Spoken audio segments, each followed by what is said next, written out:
ուրեմն միս եմ վերցրել, տավարի փափուկ միս, ընդամենը փափուկ, ոսկորոտ չի։ Մշակում եմ, ուզում եմ տեսնեք ինչպես եմ ես միսը մշակում, որ պատրաստելու եմ մի քանի տեսակի մսային ուտեստներ,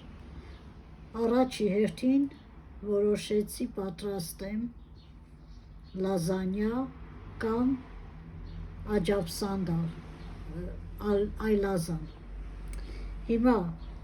իսկ մյուսը, որ պետք է պատրաստեմ, ուզում եմ պատրաստեմ մսի պահածու, գավյադին, այս, տեսեք, այսպես մշակել եմ,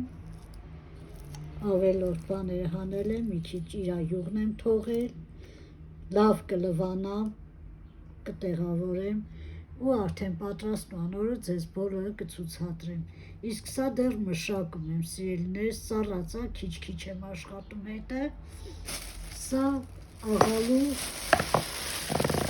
բաժինն է, առայժմ պոլիէթիլենային թաղանթի մեջ եմ դնում, հեսա շուտով կլվանա,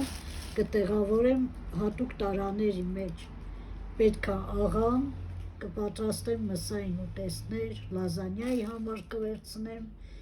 և այսպես շարունակ սիրելիներս, հետևեք, սկսեք հետևել իմ էջին, քանի որ ուզում ենք արդեն սկսել մեր յութուբյան ալիքը վերականգնել, այսքանը։